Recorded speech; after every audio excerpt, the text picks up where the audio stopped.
to see, what to rent, and what to skip.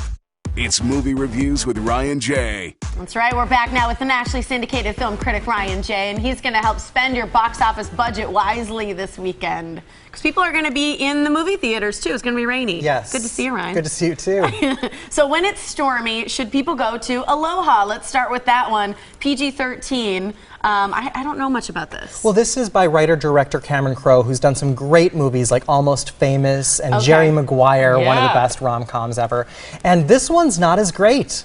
Really? No. Is there something about it that's confusing? Yeah, well, it's like halfway through, among many subplots that are happening, one emerges as the main story. So the story is really all over the place, and you're kind of like trying to figure out what it's all about until about halfway through, and you realize, oh, this is what it is. And the stakes don't seem too high. It's just you don't really care at that point. These are powerful stars, though. There's Rachel McAdams. I Love saw. her.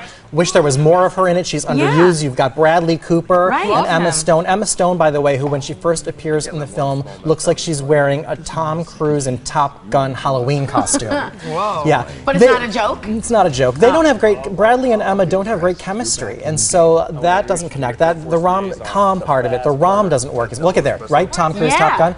But you know, they just don't really connect, and I feel like she's a little bit miscast. Alec Baldwin is in a role that was clearly written for a younger version of Jack Nicholson.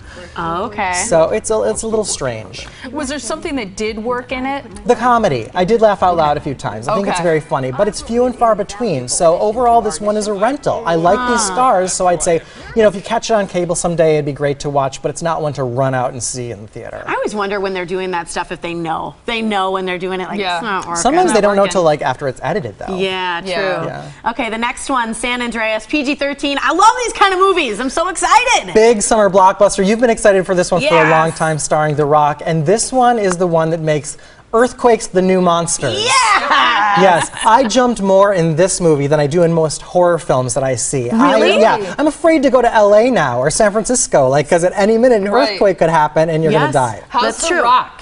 He's okay. I really love Dwayne Johnson. I think he's great in family films. I like him in action movies. This is more of a thriller than an action movie, but he doesn't really have the dramatic chops required. His wife in this film is played by Carla Gugino, and she's really good. But this movie is like one of those where like she's in an earthquake and she's got scratches and cuts and blood all over her face, and like throughout the next 2-3 scenes in the movie, she suddenly looks like she's had a shampoo, and like her makeup done, and the cuts and the blood's gone, and you're like, how did that happen? Oh, that's my gosh, weird. it looks so good. I can't wait. Should you see it in 3D or without it? The 3D is good, the effects are good, but the script is cringeworthy. Like terrible action. These lines and these comedic moments. So I'm actually recommending this film with a warning. See it at your own risk. Because it's worth seeing in the theater for the effects, but the script is abysmal. You will roll your eyes at the script. I love that word. See it at your own risk. There's a fault. Yes.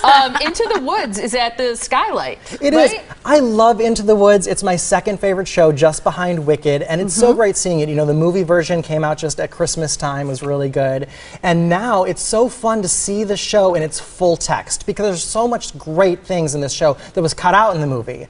Great comedy, great songs, great everything else. So I really, this is a very enchanting production. They really hit a home run with this show. How's the cast? Because sometimes they use local and Chicago. Mostly local, yeah. And I got to tell you, Susan Varela as the witch is so outstanding. She has the kind of voice that is so powerful. She can make you cry in 1 minute and, you know, get chills the next minute. She's so exquisite, and I love her.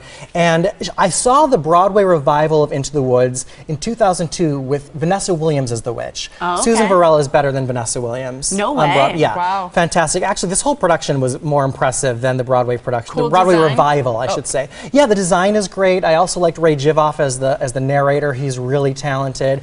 And then Natalie Ford as Cinderella as a scene stealer too. She's got a great voice. Was really fantastic in the show. This is a show. It's escapism. It's great for families. You know, you go and you learn something. There's music with a message. It's Sondheim. It's wonderful. So we've got a special coupon code for you. It's playing now through June 14th, and if you buy at the box office or online, Woods20 will save you 20%. That's awesome. There we go. That's fantastic. The website's there along with the phone number. And you can like Ryan J on Facebook, follow him on Twitter, and for full movie reviews, you can visit his website. It is ryanjreviews.com. Thanks, Great to see you. Thank you. Thank you so much.